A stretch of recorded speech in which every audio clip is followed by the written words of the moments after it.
Welcome to math class. We are continuing to move on in the Math Makes Sense 9 textbook. We're on to chapter 3.2, which is looking at adding rational numbers. All right.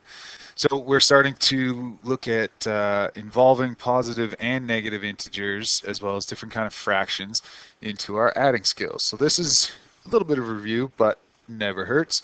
We have to look at how do we add improper and mixed fractions. Okay?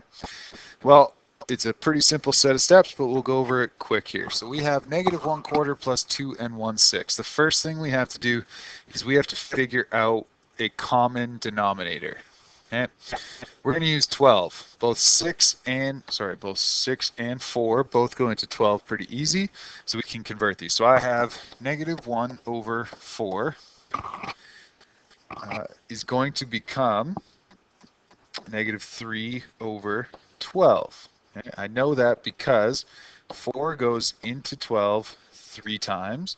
So 4 times 3 gives me 12. Whatever I do to the bottom of an equation here, I have to do to the top here. So this also becomes times 3.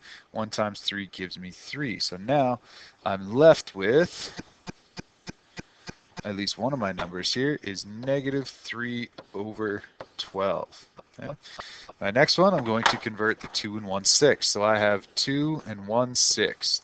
First thing I'm going to do is I have two entire groups of this. So I have 2 times 6 gives me 12, plus my 1 left over here on the top. So I actually get 13/6 for this. I need to get it over 12. Since 6 times 2 is what will give me 12, I also have to multiply 13 by 2, and I get 26/12. So now I can take that number back into my original equation, 26/12 plus 26/12. Okay? So that's our very first step. We have to always make sure that we have our numbers over a common denominator before we can add or subtract. Now the second part about this is dealing with this negative number. How do I add a negative number?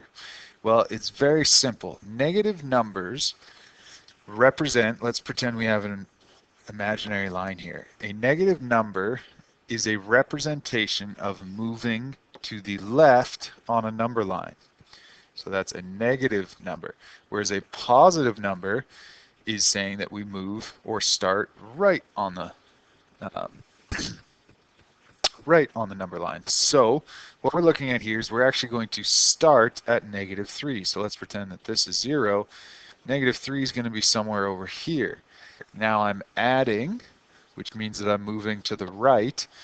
So I'm going to be adding 26 times. So I've got 1, 2, 3, 4, 5, 6, I get all the way up to positive 23/12. Sorry, this should be negative -3/12. Okay, so that's an important thing to remember as we're doing this. Negatives represent moving left on the number line. Positives represent moving right on the number line.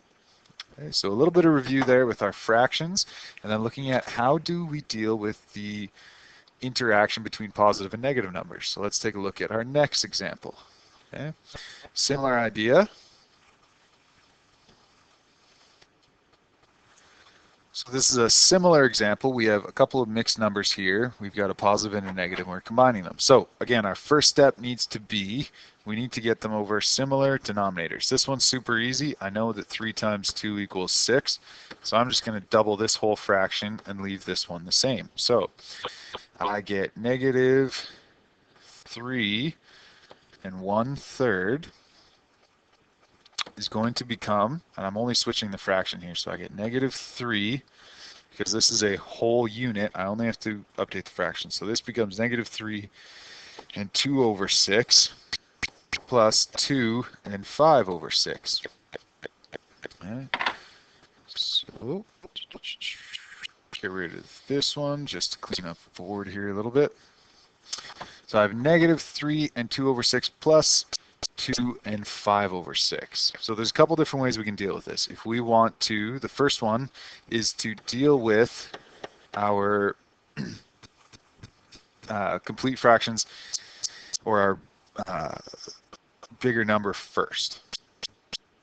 So I need to deal with my 3 and the 2. So I have a, if we go back to our number line here, I have a, this is 0, I have a negative 3, starts over here, 1, 2, right there.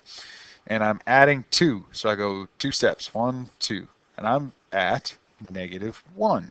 So now what I have is, I know my answer is going to be at least negative 1, and now I need to sort out my fractions.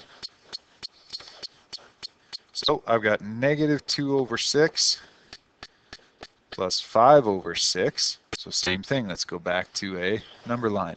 Since my denominators are the same, I'm really only dealing with my top 2 numbers. So I have negative 2 plus 5. So I got 1, 2, 3, 4, 5, which leaves me at 3. So I have negative 1 and 3 over 6. My final answer is negative 1, 3 over 6, always reduce, negative 1 and 1/2 is my final answer for that particular example. So there's a couple steps we use there. First one is to deal with our whole numbers as whole numbers.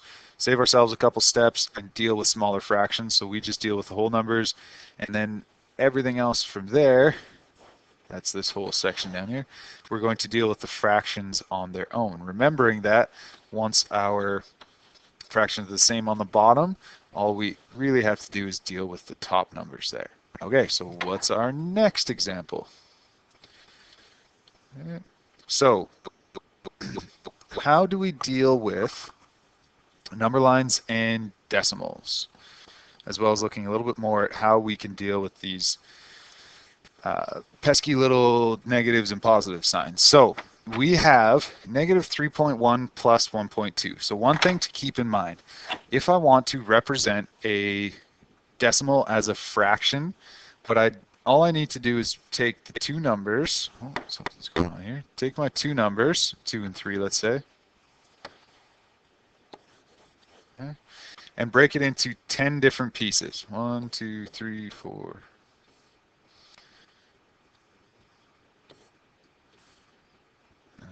This is not behaving very well again today. So I've broken it down to 10 chunks, knowing that each one of these chunks, if my pen works, knowing that each one of these chunks is going to be 1 step up my decimal. So I have negative 2.1, negative 2.2, so on and so forth, till I get negative 2.9, which then becomes negative 3.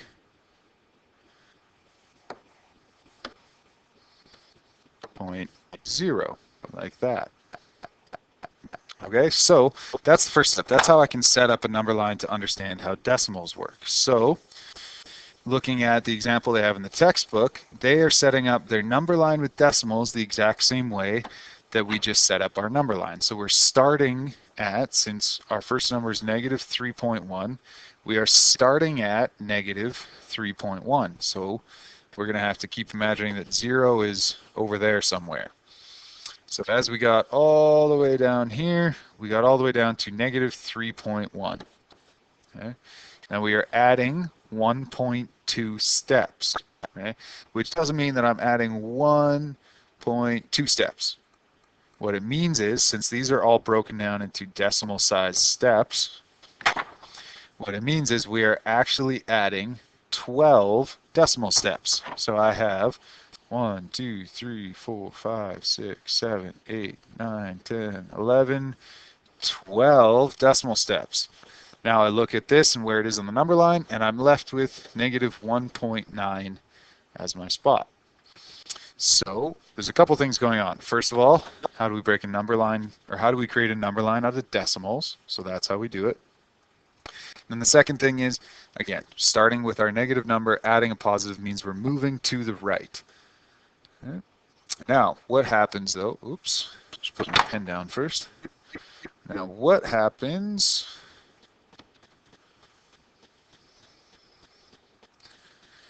if we are adding a negative number? I know that's a bit of a mind trip. How do you add a negative? Very simple.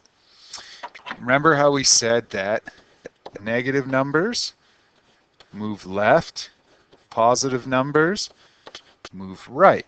That's going to become very important here in a second. Oh, that didn't work. Okay, so our statement for this particular question, I have 3.1 plus negative 1.2. So first things first, on my number line, start at 3.1. So we found 3. Again, we're going to pretend that 0's way over there somewhere. So 3.1, our starting spot.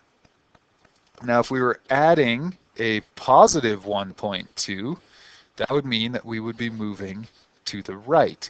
And I would start doing 1, 2, 3, 4, and I would start doing all of my steps there again. But simply, because I am adding a negative, this is the simplest way that I've found to explain it. Since I'm adding a negative 1.2, all I'm doing is moving to the left on the number line. So now I do the same thing. 1, 2, 3, 4, 5, 6, 7, 8, 9, 10, 11, 12. And I wind up with 1.9. So it comes back to a very, very simple concept. If I'm adding a positive number, I move to the right. If I'm adding a negative number, I'm moving to the left. Let's look at a quick word example and also understand what happens if we are starting in the negatives.